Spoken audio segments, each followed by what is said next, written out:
I made my debut playing the second Mendelssohn Piano Concerto with the Cincinnati Symphony when I was 10, and it was a natural outgrowth of what I was doing and what I was studying, and I had the most marvelous time.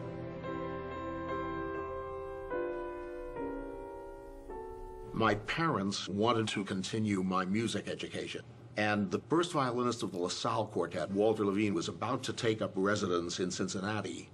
And at first, when my parents called him, he said, there is not a 10-year-old I would be interested in teaching, but my parents persuaded him to come to dinner. We hit it off very well, and he did, in fact, teach me music theory, harmony, repertoire, a kind of music education apart from the piano.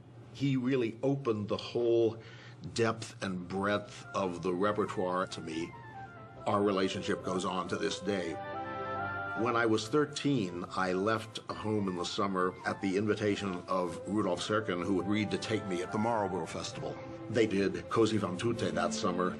No one was ever bitten by the opera bug as deeply as I was, and as quickly.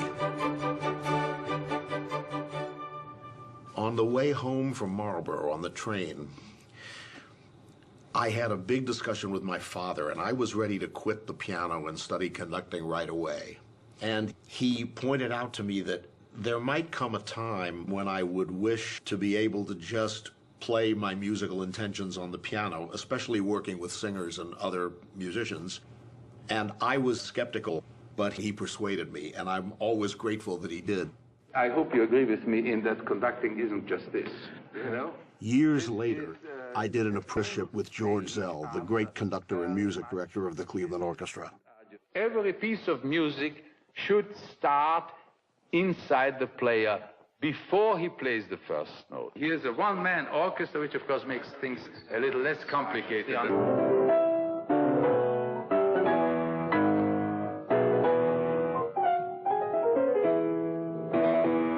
Out of long experience, I'll tell you, the shorter your downbeat will be, the more precise the attack. Your upbeat can be a little bigger than the downbeat. If you do one, about an inch. If your cheeks start to tremble the moment you do this, then it is incisive enough.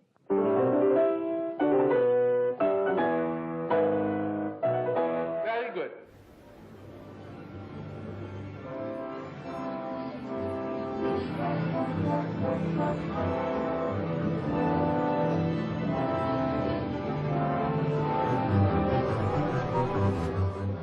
Good morning, everybody. On the schedule, am I starting with Beethoven? Good, that's what I wanted to start. We all have to have the same thought in our head when we start this piece. This piece was just written. The ink was wet yesterday. Right? The minute we stand back here from it in any way, it's gone.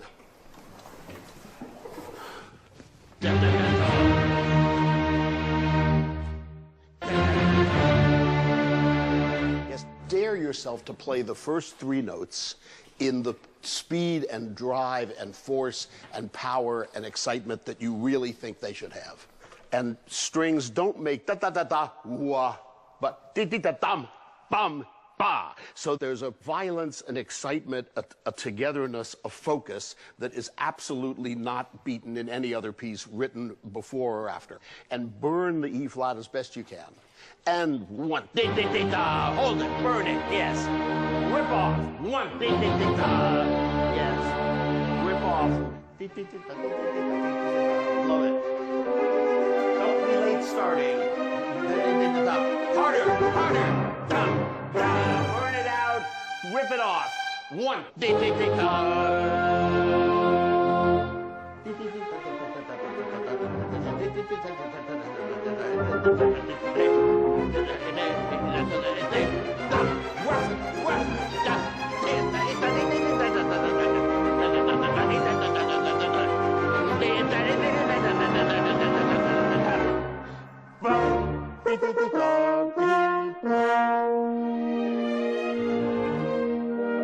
Don't slow down, please. The two characteristics that define the Met Orchestra differently from many orchestras have to do with dramatic intensity and lyricism.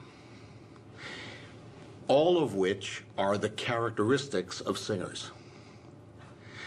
You see, I don't want them to approach an instrument like an abstract machine. I want them to approach an instrument, as all the great composers said, like a voice. Watch the diminuendo, do what it says, do exactly what it says. Suddenly, do it without me. Just do it because you have to do it.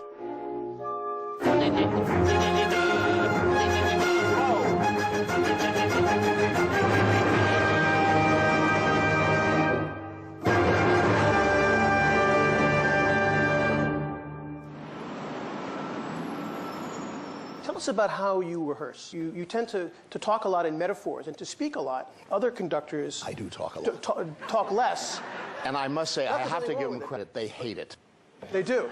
Yes, they do. But Even the ones who love me the most hate it. Yeah. I find it necessary, and that's why I do it. Let's say you watch the conductor, and all of a sudden he goes, do you really believe 100 musicians play a subito piano because he goes? The very idea seems ludicrous. They're all going to look at just the right moment, and he's going to make the gesture at just the same place. I find what makes it work is they have to know what I'm doing. They have to know why I'm doing it. They have to be a full participant. What good does it do if I look at 32 violins and I don't have what I want, and I make some kind of gesture? That doesn't make them know what I want. You know why? Because what I want in that moment is the following. I want a big diminuendo that gets as soft as you can, but I want it now. I don't want to slow the tempo down to get it. Shh, shh, shh. What is that? You understand what I mean? Who's responding to that? I'm a teacher conductor.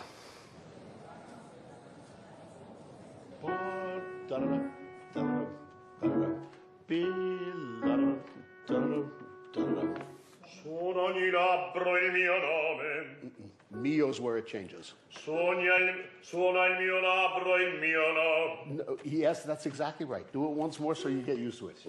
Suona ogni labbro il mio nome. That's exactly right. Do it once more, just so it stays there. Ba-da-dum, da-da-dum, da-da-dum, ba-da-dum. Suona ogni labbro il mio nome. That's correct. Oh Maria, forse in breve potrai irmi tuo sposo. Da-da-dum. Al convento. Yes. These things, by the way, that look a little bit quadrato, they add better tension. They're useful. It has never stopped. We have an orchestra rehearsal, and after that orchestra rehearsal, I go always to work with Jimmy.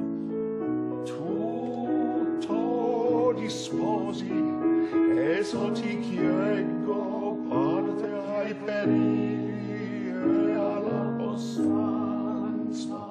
Sia in vita ed in morte. Sia. And we work on some things that he has seen. Placido, you can do better. In 1975, I decided to sing Otello being 34. Jimmy said, Placido, it's too early for him to sing Otello. He won't sing any more of the lyrical operas, you know, and it was a lot of concern. Just the very idea of a guy that young with so many romantic parts still to be done, I had a sort of knee-jerk reaction against Otello too soon. I said, Placi, I'm sorry, I'm not going to aid and abet you hurting yourself to sing that role. And he said, if you feel that way, I understand. Don't worry. 48 hours later, I learned that he already had signed agreements to sing the part in 3 other European opera houses.